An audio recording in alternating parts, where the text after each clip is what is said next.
Anilkumar telephone ലൈനിൽ ചേരുകയാണ്. ശ്രീ അനിൽകുമാർ, എന്ത് പ്രതീക്ഷിക്കണം ഇപ്പോൾ ഈ വോട്ടെടുപ്പ് കഴിഞ്ഞ ഈ സമയത്ത്? താങ്കളുടെ ആദ്യ പ്രതികരണം. ഇടതുപക്ഷ ജനാധിപത്യ മുന്നണി ചരിത്ര വിജയം നേടുന്ന ഒരു വിധിയെഴുത്താണ് ഉണ്ടായിരിക്കുന്നത്. അതിന് പ്രധാനപ്പെട്ട കാരണം 2014 തെരഞ്ഞെടുപ്പിൽ നരേന്ദ്രമോദി ഇന്ത്യ രാജ്യത്ത് അധികാരത്തിലേക്ക് വരുന്നു എന്ന തരത്തിൽ ഒരു അല്പം പോളിംഗ് വർദ്ധിപ്പിക്കാൻ ആവശ്യമായ ഒരു പ്രതികരണം നമ്മുടെ സമൂഹത്തിൽ ഉയർന്നു വന്നിരുന്നു. അതിന് ബദലായ ഒരു വെല്ലുവിളിയും മറുഭാഗത്ത് മതനിരപേക്ഷ കേരളം ഉയർത്തിയിരുന്നു.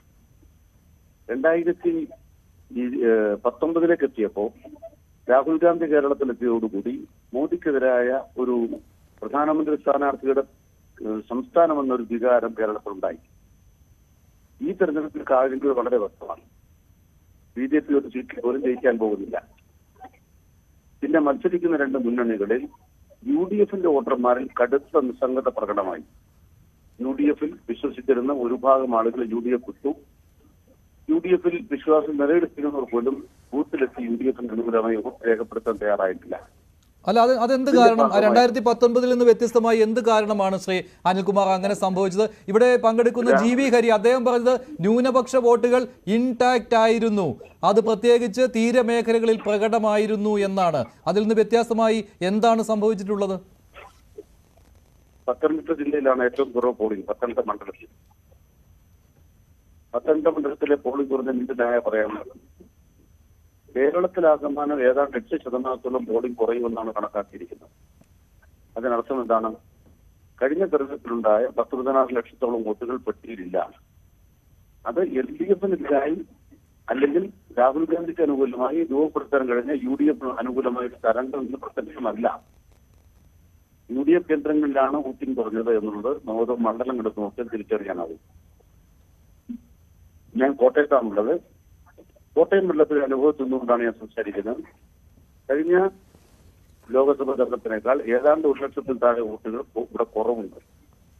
ഈ കുറവെന്ന് പറയുന്നത് ഇടതുപക്ഷ ജനാധിപത്യ മുന്നണി ചിന്തിക്കുന്നത് UDFന്റെ വോട്ടർമാർ ഉത്സാഹത്തോടുകൂടി UDFന് അനുകൂലമായി വോട്ട് ചെയ്യാൻ തയ്യാറാകില്ല. അവർ തിരിച്ചറിയുന്നു പുതിയ കാലം. അല്ല, അതെന്താണ് ഈ പുതിയ കാലം? UDFന് വോട്ട് ചെയ്തിട്ട് കാര്യമില്ല, കേന്ദ്രത്തിലേക്ക് വോട്ട് ചെയ്യുകയാണെങ്കിൽ അത് LDFന് വോട്ട് ചെയ്താൽ മതിയെന്നായിരിക്കുമല്ലോ. അതായത് അതനുസരിച്ച് LDFിലേക്ക് കൂടുതൽ വിഭാഗങ്ങൾ വന്നു. ഇനിയും വരാത്ത UDF വോട്ടർമാരുണ്ടാവാം. അവര് ഈ തെരഞ്ഞെടുപ്പിന് കടന്നു വരാൻ തയ്യാറായില്ല. ഒരു കാര്യം ഞങ്ങളിവിടെ ചർച്ച ചെയ്തിരുന്നു. GV ഹരി, കോൺഗ്രസിന്റെ വക്താവ്, അതിനെക്കുറിച്ച് ഉച്ചത്തിൽ പറയുകയും ചെയ്തു. ഇന്ന് EP ജയരാജൻ പറഞ്ഞ കാര്യം, അദ്ദേഹം ഈ BJPയുടെ പ്രഭാരിയുമായി സംസാരിച്ചു എന്നുള്ള കാര്യം, ഇത് വലിയൊരു വിവാദമായി വന്നിട്ടുണ്ടായിരുന്നുവല്ലോ. അപ്പോൾ ഇന്ന് കോൺഗ്രസ് നാളെ BJP എന്നുള്ള നിങ്ങളുടെ മുദ്രാവാക്യം അതിനെതിരെയുള്ള ഒരു സെൽഫ് ഗോളായി മാറിയില്ലേ EPയുടെ ഈ തുറന്നു പറച്ചിൽ? EP BJPയുമായി സംസാരിച്ചു എന്ന കാര്യം ഉറപ്പാണല്ലോ. ഇല്ല, പ്രകാരം ഒരു രാഷ്ട്രീയമായ കൂടിക്കാഴ്ച നടക്കുന്നുണ്ടായില്ല. മാത്രമല്ല CPM അതിന് അക്കാര്യത്തിൽ പാർട്ടിയെ അറിയിച്ചുകൊണ്ട് ചർച്ച നടത്തിയായിട്ട് EP ജയരാജൻ പറഞ്ഞില്ല. അദ്ദേഹം മകന്റെ ഫ്ലാറ്റിലുള്ളപ്പോൾ യാദൃശ്ചികമായി അദ്ദേഹത്തെ കാണാൻ ചെന്നു എന്നുള്ളതിനപ്പുറം മറ്റൊന്നും ഉണ്ടായിട്ടില്ല. എത്ര ലഘുവായിട്ടാണ് താങ്കൾ ആ വിഷയത്തെ കാണുന്നത് എന്ന് എനിക്ക് തോന്നിപ്പോവുകയാണ്. കാരണം അല്ലല്ല, എല്ലാവരോടും പറഞ്ഞതിന് ശേഷമാണോ രഹസ്യ ചർച്ച നടത്തുന്നത്? അല്ല, ചർച്ച നടത്താത്ത കൂടുതൽ രാഷ്ട്രീയമായ ഒരു അജണ്ടയും നിശ്ചയിക്കപ്പെട്ടിട്ടില്ല. CPM അതിന്റെ ഭാഗമല്ല. അദ്ദേഹം മകന്റെ ഫ്ലാറ്റിലുണ്ടായിരുന്ന സന്ദർഭത്തിൽ അവിടെ ചെന്നു എന്നുള്ളത് വസ്തുതയാണ്.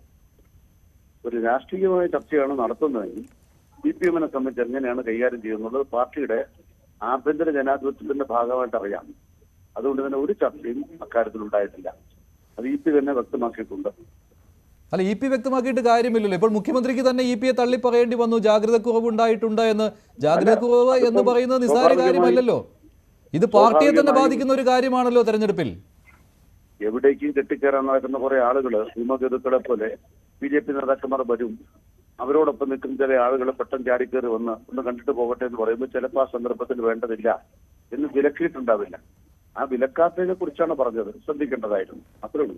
അത് മാത്രമല്ല, അതിന് മുകളിലേക്കും ചർച്ച പോയിട്ടുണ്ട് എന്ന രീതിയിലാണ്. ഇനി വെളിപ്പെടുത്തലുകൾ വരുമ്പോൾ മാറ്റി പറയരുത് ശ്രീ അനിൽകുമാർ. ശ്രീ GV ഹരി, അനിൽകുമാർ ഇത് പൂർണ്ണമായിട്ടും തള്ളുകയാണ്.